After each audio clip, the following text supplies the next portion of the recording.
పాకిస్తాన్ కు భారీ షాక్. ప్రత్యేక దేశంగా సింధ్ ప్రావిన్స్. నమస్తే, వెల్కమ్ టు ఆంధ్రప్రభ. నేను విద్య.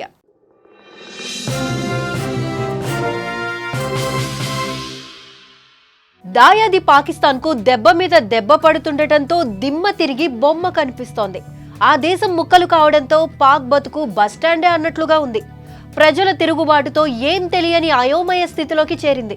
పాక్లోని ముఖ్యమైన ప్రావిన్స్ లో ఒకటైన బలూచిస్తాన్ ఇప్పటికే ప్రత్యేక దేశంగా అవతరించగా ఇప్పుడు అదే బాటలో సింధ్ ప్రావిన్స్ అడుగులు వేస్తోంది. ఈ విషయం పాకిస్తాన్ కు పిడుగుపాటుగా మారడమే కాదు, అసలు మింగుడు పడటం లేదు. ఓవైపు ఇండియా అటాక్ ఎఫెక్ట్, మరోవైపు అంతర్గత పోరాటాలతో పాకిస్తాన్ విలవిల్లాడిపోతోంది.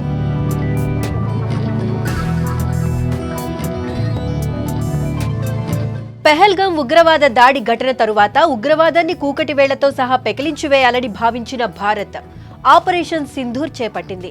అయితే దీపం ఉండగానే ఇల్లు చక్కబెట్టుకోవాలన్న చందాన అదే మంచి సమయమని భావించిన బలూచిస్తాన్ ప్రావిన్స్ పాకిస్తాన్ పై తిరుగుబాటును తీవ్రతరం చేసింది. అంతేకాదు, కొన్ని రోజుల క్రితం బెలూచిస్తాన్ ప్రావిన్స్ స్వతంత్ర దేశంగా ప్రకటించుకుంది. ఈ మేరకు ఐక్యరాజ్య సమితితో పాటు ఇండియాకు లెటర్ రాసిన బెలూచిస్తాన్ తమను ప్రత్యేక దేశంగా గుర్తించాలని కోరింది. ఇకపై తనను పాకిస్తానీయులుగా కాకుండా బెలూచీలుగా చూడాలని సందేశాన్ని పంపించింది. ఇది దాయాది పాక్కు కోలుకోలేని దెబ్బగా చెప్పుకోవచ్చు. ఇక తాజాగా బెలూచిస్తాన్ బాటలోనే సింధ్ ప్రావిన్స్ అడుగులు వేస్తోంది.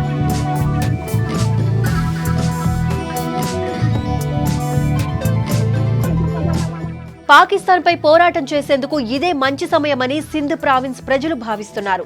సుమారు 70 ఏళ్ల తరువాత తమకు వచ్చిన అవకాశమని అనుకుంటున్నారు. ఈ క్రమంలోనే సింధ్ ప్రావిన్స్ ప్రజలు కూడా ప్రత్యేక దేశంగా ఉంటామంటూ ఆందోళన కార్యక్రమాలు చేపడుతున్నారని తెలుస్తోంది. ఈ మేరకు భారీ ధర్నాలు, నిరసనలను తీవ్ర రూపాన్ని దాల్చుతున్నాయి. ఈ క్రమంలోనే జై సింధ్ ఫ్రీడమ్ మూవ్మెంట్ పేరిట ఆందోళన కార్యక్రమాలు నిర్వహిస్తున్నారు. పాకిస్తాన్ ఆర్మీ తమపై దారుణాలకు పాల్పడుతోందని సింధ్ ప్రావిన్స్ ప్రజలు ఆందోళన వ్యక్తం చేస్తున్నారు. అంతేకాకుండా పాక్ సైన్యం హత్యలతో పాటు బలవంతపు మత మార్పిళ్లకు పాల్పడుతోందని ఆరోపణలు వెల్లువెత్తుతున్నాయి.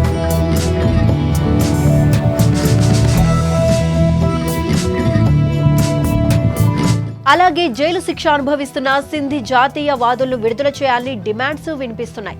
సింధ్ బెలూచిస్తాన్ లో పోరాడుతున్న చాలా మందిని పాక్ ఏజెంట్లు అపహరించి తీసుకెళ్తున్నారని, అక్రమంగా నిర్బంధిస్తున్నారని ఆరోపణలు వస్తున్నాయి. అలాగే జాహిద్ చన్నా, సజాద్ చన్నా, అద్నాజ్ బలూచ్, బాద్షా బలూచ్, రఫీకాంత్, షాహిద్ సుమ్రోన్లను పాక్ వెంటనే విడుదల చేయాలని జై సింధ్ ఫ్రీడమ్ మూవ్మెంట్ డిమాండ్ చేస్తోంది. ఈ నేపథ్యంలోనే తమకు ప్రత్యేక దేశం కావాలని, తమ సమస్యలపై ఐక్యరాజ్య సమితి, మానవ హక్కుల సంస్థలు కలగజేసుకోవాలని సింధ్ ప్రావిన్స్ ప్రజలు విన్నవిస్తున్నారు.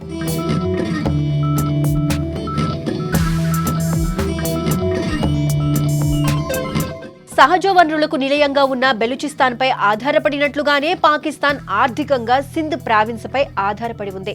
ఈ ప్రావిన్స్ లోని కరాచీ పోర్ట్ పాక్ కు చాలా కీలకమైన విషయం ప్రత్యేకంగా చెప్పాల్సిన పని లేదు. పాక్ వాణిజ్యమంతా కరాచీ పోర్టు నుంచే జరుగుతోంది.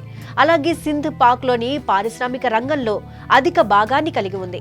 సింధ్ పాకిస్తాన్ లోని ఎక్కువ జనాభా గల ప్రావిన్స్లలో రెండవది, భూభాగం పరంగా మూడవది కాగా ఇక్కడ సింధీలు, మహజీర్లు నివాసముంటున్నారు.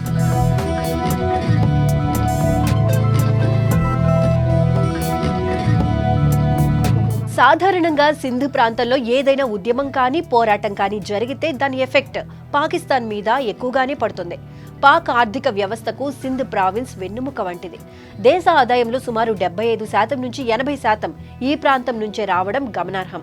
పంజాబ్ ను 5 నదుల ప్రాంతం అనడానికి, అదేవిధంగా పాక్ ను సప్త సింధ్ అనడానికి సింధ్ ప్రావిన్సే కారణం. భారత్ తో సనాతన ధర్మంతోనూ తమకు ప్రత్యేక బంధం ఉందని సింధ్ ప్రావిన్స్ ప్రజలు చెబుతారు.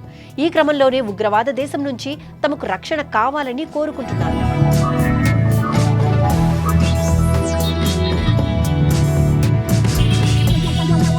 ఇప్పటికే పాక్ ను ముక్కలు చేస్తూ బెలూచిస్తాన్ బయటకు రాగా, తాజాగా సింధ్ ప్రావిన్స్ కూడా పాక్ నుంచి బయటకు వచ్చేందుకు తీవ్ర ప్రయత్నాలు చేస్తోంది.